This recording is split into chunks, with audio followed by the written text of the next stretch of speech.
Well, hey everybody, my name's Josh and this is my gaming corner. I have another special video I'm bringing to you. I just recently did another video showing off one of the uh, custom board game inserts I made for another game. I had a lot of fun with it, so I had another game sitting on my shelf that I felt needed it, so I says, well, I'll just go ahead and make that one. I looked online at some other design templates that others have put out there, and it just didn't really fit the specifications that I was wanting. I had some specific things I wanted the insert to do. So it says, well, it looks like I'm just going to have to kind of go to the drawing board and create one myself. So now that I have it all done, I want to go ahead and show that to you. Let's get right to it. So Shadows of Brimstone, I've done a custom board game insert for it, and this is for the City of Anxious. This is just the base set. So we'll go ahead and open that and show you what I've created. Now the first thing you'll see in here is what I was really specific about as far as making the foam core insert. As you can see here, very top layer is all the different card decks in the game. All of these trays are removable. Okay, I'll get really stand them up on their own there. Now, the one thing about these trays is that originally what I wanted is I wanted a backing that would basically lock the cards in place, kind of like the backing here, but I had to leave it open, as you can see, because if I made individual trays that had a front and a back on it in order to fit the cards, because this is just the length of the card here, I would not have enough room to put all three trays in. It would just take up too much room in the box. So I had to settle for an open layout here for these cards. So we have all three of these in here, and they all hold each one of the different decks of the game that you do most of the drawing from. The only one that was like I had a lot of different cards would have been this one here, which holds like the reference cards, the 6-shooter card, the side bags, the starting character, the specific cards for the characters, and the starting gear. It's really stuff you draw at the beginning of the game when you're actually setting up the characters, and for the most part, you don't really touch it that much. So I just made one slot for that, and then everything else has its own, like the loots, the map decks, the encounters, all those are in their own private decks. So pretty much when you open the board, lay those out on the table, shuffle, they're ready to go. You don't even have to do anything else. Just quick and get to the point, because that takes a whole lot of setup time away, and gives it more to being able to play the game. All right, the second level here is just basically, this is the map tile storage tray. And as you can see here, this little cutout I had to do because of this, that big model here. So anyway, so we just remove this one tray, and this, like I said, this only holds the tiles, the map tiles, and I only made it as thick as the map tiles are, as you can see there. And I'll post some measurements up, maybe some still images of the height of that tray. And then I made that little cutout here, and then just added the side walls to that. So that is our second tray. Let me put that here.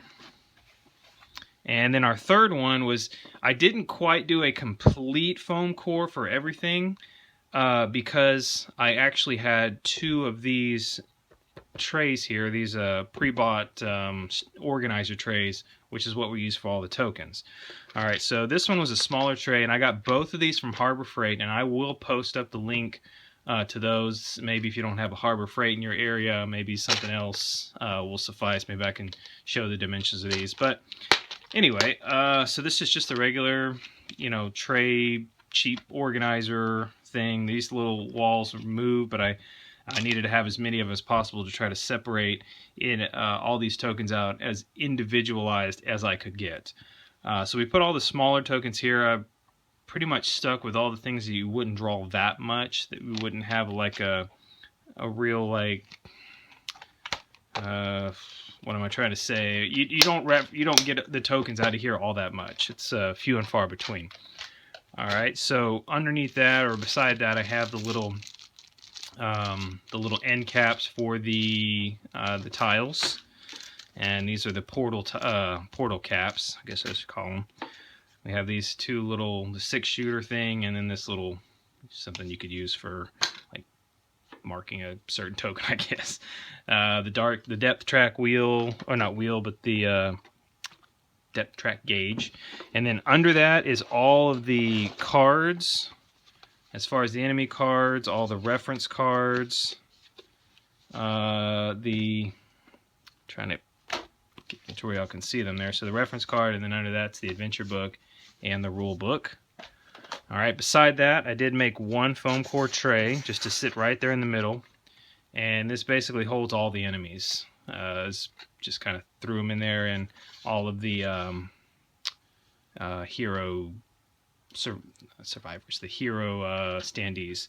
All right, so we have that, and then the final thing is another larger storage tray or storage organizer to keep all the tokens. This is pretty much things that are grabbed a lot throughout the game, so this one will probably stay on the table the most, apart from the other one.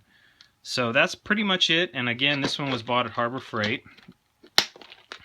So that pretty much goes in there first. Then we put our enemies in, and that one can go on the table too. We don't have to have, you know, all of the enemies out, but this one can go on the table. Then we'll put all of our books and everything back in.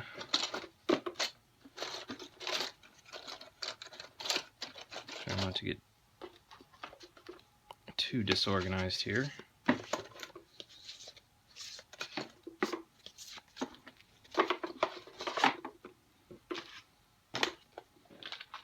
Our organizer will go back in this part, and we're kind of free on the space over here a little bit. There's really not, you know, we don't have to get too hard pressed to make sure it goes in the exact same way. The only one that has to go in specifically is this one right here, because we have to match up the tray as it goes back on.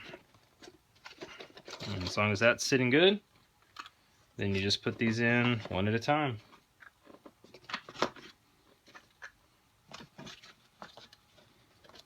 And sometimes you gotta shift the cards around a little bit because they want to stick out. And that's it. It should be, as far as the box closing without any gaps. As you can see, there are no gaps there and there. And all right, so now that I've shown it all, we'll kind of talk about it a little bit, about how what we did to actually make this. So, starting with the card dividers, what I did is I first cut out one. I basically took one, measured out the length of this side wall and the length of this side wall, transfer that over to the big piece of foam core sheet, and just cut that out. I cut that out as one piece. Then I divided that up by 3, and not 3. I knew I was going to have 3 columns, so I made 2 measurements to divide those up, and then just cut the foam core on center to make the 3 different sheets that I needed, making sure that they would all fit back in the box because it originally fit when I had it as one piece. So we just cut that, and then once we did that, I made the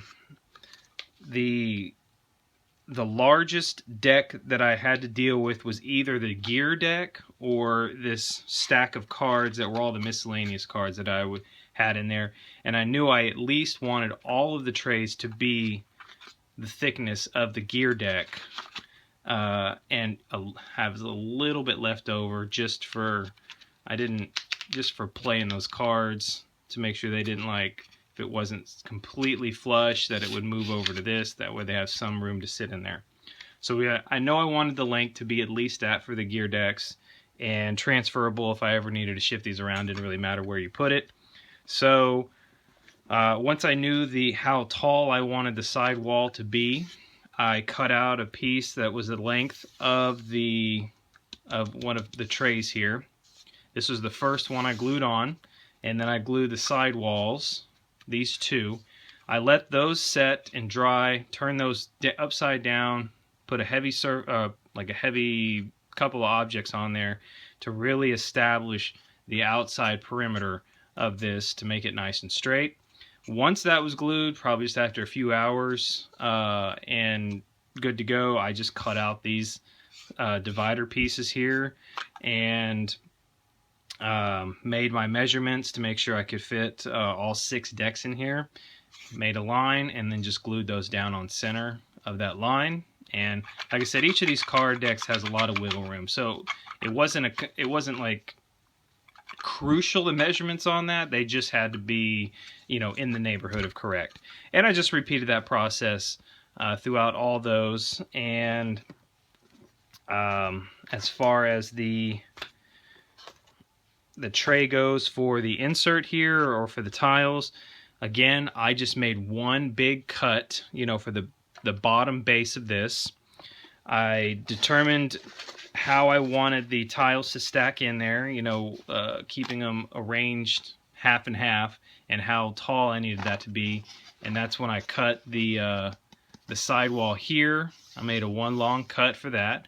Then I had these 2 side walls, and then I knew that I needed to get this guy in here. That was the toughest part for me, was trying to figure out how that was going to sit in there just like that, to make sure. So I just basically made a little triangle shape here to make sure this one could, because it pretty much sits about as flush with the top of this the second layer here. This guy does, and I can't, no matter what position I kind of turn him, I couldn't get it any better than this. So once I figured out, you know, where I needed that cutout to be, I just cut that out. And then once I knew the thickness of the walls, I just cut those the same all the way around and just added that little triangle shape in there. And that was pretty much it. Did the same thing, turned it over, put something heavy on it to really establish the perimeter walls, but that was all. There was no other. This one was took me the least amount of time to make. It was just an easy one. The trays, store-bought. Like I said, I'll post those in the link. And this one was pretty easy to deal with. I just, when I had the trays in there is like so, I just looked at the space that I had in between there. And there's some little hinges. I wouldn't call them hinges, but there's some little, they stick out a little bit on these trays. So I didn't want the side walls of this to go above that. So I just made sure my measurements looked good and made sure I had enough space to fit that insert in there. So it can just fit snug between those two. And nothing's really moving around at all. So that's pretty much it, guys. There's not really much else to tell. Not really much else to show on that either. I will get some still images and post them up at the end of the video to show you guys just how everything kind of fits in there, and show just kind of what a general guideline that you would need to stick to if you wanted to try this yourself. And I'm always available if you have any questions on this. I'd love to answer them. I had a lot of fun. It took me probably about a day to make it, to be honest. Maybe actually sitting down for a few hours. I think it probably took me longer to design the stuff on the inside and figure out how I wanted the layout to be. It took me longer to do that than it did to actually sit down and construct everything together. That went, you know, fairly easy. So get at it, guys. You know, if you have any interest in this, just, I mean, it's a cheap piece of foam core, $3 for it, man. Just start cutting and gluing, and, you know, see what you come up with. I guarantee you, if you just work with it for a little while, you'll get it and you'll be happy with the result. I'll try to do my best about getting those pictures out there, or posting them in a way that it makes sense and that it looks good. And again, please post up a question if you got it. I will take my time and answer it as best I can. So hopefully I'll have another game out there if I find the desire or need to make a insert for it.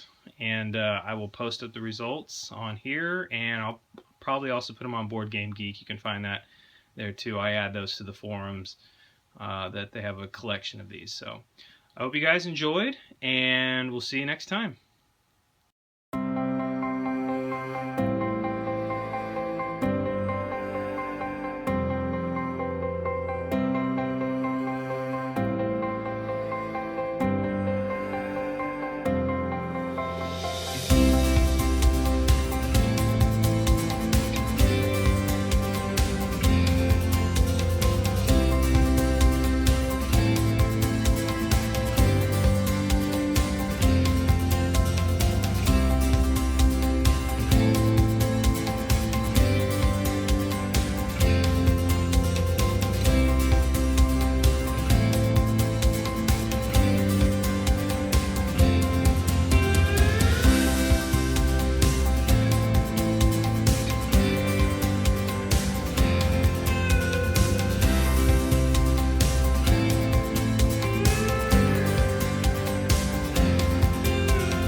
If you already checked out my other video, what I'll talk about as far as tools and things like that I used, very, very, very simple. Metal ruler. This is aluminum with cork backing. This is when we're actually making the cuts on the foam core itself. You can put this right on the foam core and then use the razor blade to go straight down the ruler. And since it's metal, you're not going to dig into the ruler, and you're making nice straight cuts. The other requirement is using like these little razor blades. These are snap blades. I don't know if you can see the little ridges here, but once the tip here gets dull, all you do is basically break off that part where it's scored right here, and then you have a whole new segment of razor blade that is sharp. They're super cheap, and you just keep adjusting them, until you pretty much used it all up. And then just some regular old glue. It's really not specific on this. I found this holds together very well, and this is about the cheapest stuff you can get. If you want to get more expensive with the glue, have at it. I found that it holds up really, really well, and it's really easy to work with. So those are the tools that I use. As far as the material, just foam core. $3 a sheet. You go to the grocery stores, Walmarts, hobby stores. Maybe not the hobby stores. I actually did find it was much more expensive at the hobby stores than it was at like regular outlets. I don't know why that is. They want to charge so much more there. Just a regular piece of foam core board, stuff you use like for school projects. All right, so enough about that. I'll post some links up in the video about another YouTube video that gave me the inspiration for it, how to do that, as well as the materials, and another link to the other video.